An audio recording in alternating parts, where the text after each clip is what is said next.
Bismillahirrahmanirrahim. Assalamualaikum warahmatullahi wabarakatuh.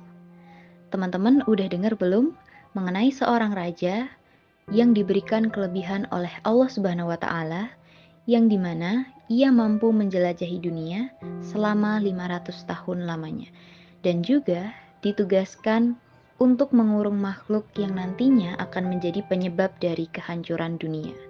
Inilah Raja Zulkarnain. Jadi, Raja Zulkarnain adalah raja yang adil dan soleh, yang dimana ia mampu menyatukan seluruh bangsa yang ada di dunia pada zamannya. Ia diberikan kelebihan umur yang panjang oleh Tuhan, di mana ia dapat berkelana di dunia selama 500 tahun lamanya. Di dalam kelebihannya, ia mampu menelusuri ujung dari dunia, dari timur sampai ujung barat. Namun, ia tidak pernah menemukan ujungnya. Kelebihan yang diberikan oleh Tuhan diperuntukkan untuk suatu hal yang sangat penting, yang nantinya untuk membangun sebuah tembok raksasa yang sangat besar dan luas, yang nantinya digunakan untuk mengurung atau menahan makhluk yang nantinya akan menyebabkan kehancuran besar di dunia kita. Singkat cerita, tiba masanya di mana Raja Zulkarnain akhirnya membangun tembok raksasa untuk mencegah kiamat yang harusnya terjadi di masa depan. Tembok ini digunakan untuk mengurung keturunan Adam yang membangkang kepada Nuh. Ketika Nuh mengajaknya ke dalam bahtera yang besar, makhluk ini dengan sombongnya menolak ajakan Nuh. Akan tetapi, makhluk ini selamat dari bencana Nuh serta tetap hidup hingga saat ini. Dan tahu nggak teman-teman, siapa sebutan dari makhluk ini? Ya, makhluk ini bernama Ya'juj dan Ma'juj. Kaum yang keturunannya dikurung di balik tembok raksasa saat masa pemerintahan Raja Zulkarnain, karena menyebabkan kekacauan yang sangat menyeramkan di era tersebut, yang dimana hampir memusnahkan seluruh bangsa manusia di era itu. Dan tahu nggak teman-teman, di era tersebut Ya'juj dan Ma'juj masihlah berjumlah sedikit, akan tetapi mampu memusnahkan hampir seluruh manusia. Dan ya, ada satu asumsi yang mau saya kasih tahu mengenai soal Ya'juj dan Ma'juj ini.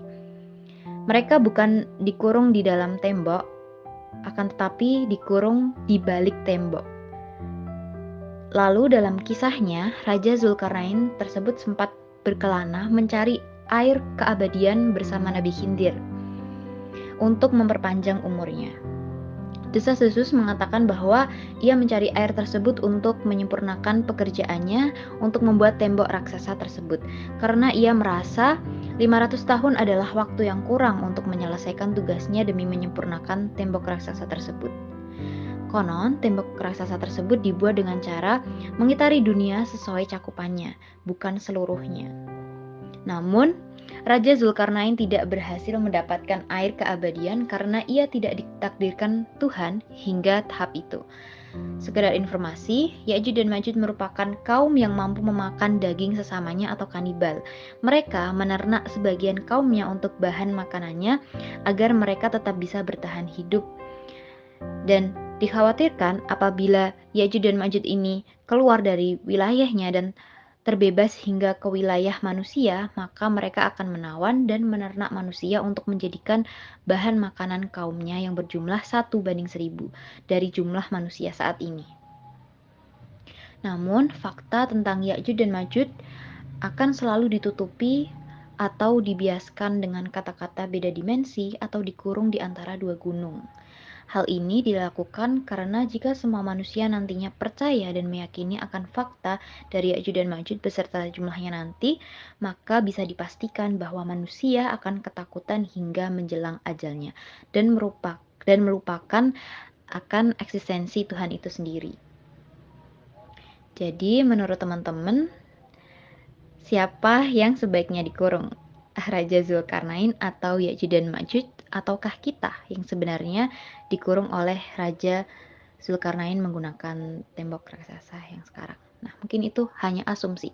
Tapi di sisi lain, cerita ini ada di dalam Al-Quran surat Al-Kahfi, kurang lebih ayat 94 dan 96 mengenai Ya'juj dan Ma'juj.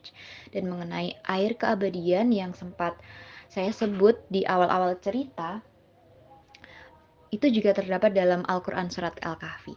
Mungkin buat teman-teman yang tahu di ayat berapa bisa komen di bawah ya.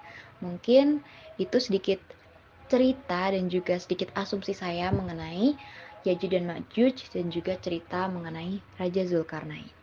Mungkin sekian yang dapat saya sampaikan, kurang lebihnya saya mohon maaf yang sebesar-besarnya. Wassalamualaikum warahmatullahi wabarakatuh.